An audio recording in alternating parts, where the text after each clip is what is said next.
there was a big difference between dialogue spaces and negotiation and debate spaces. The one is a collaborative space and the other one is a competitive space.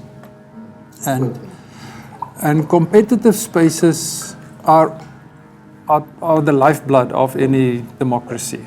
And so you don't want to cancel that out. But if the competitive spaces can learn from the listening that happens in the collaborative spaces, then you've got a deal. That's where understanding starts to shift. So that's what we try to do at that point.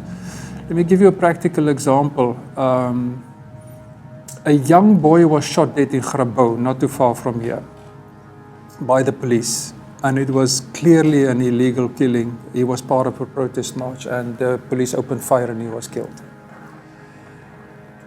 Grabouw is a very volatile area. It's a farming area, very rich export farmers are living there. And then you've got this masses of basically homeless, very poor farm workers that are all dependent on those farms.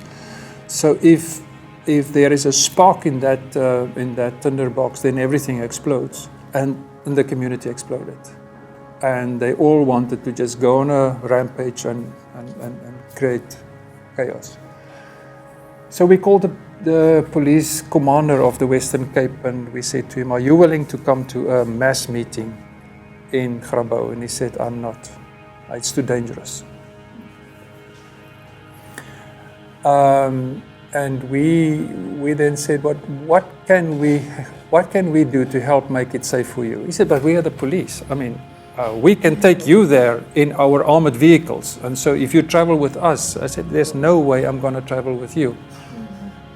We will go first and then you arrive." And he said, "But what about if this meeting explodes and people commit violence?" I said, "I cannot promise you that there won't be any violence, but the community wants to meet you."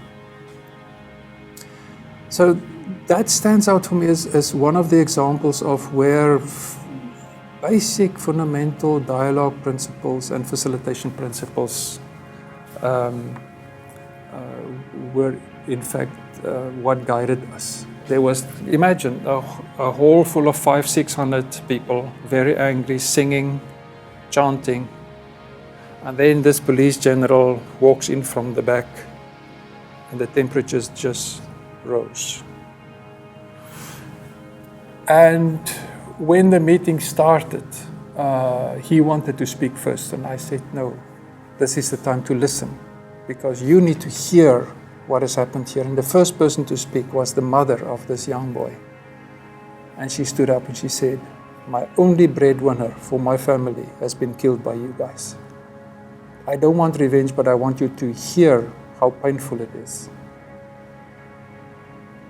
That was a profound moment. And so when the police responded, they did not try and argue and fight back. He said to her, "I'm so sorry about what happened." And that was the change of that happened in that community. So from there onwards, the dialogue between police and community could start happening because there was acknowledgement of the hurt and the pain that has happened.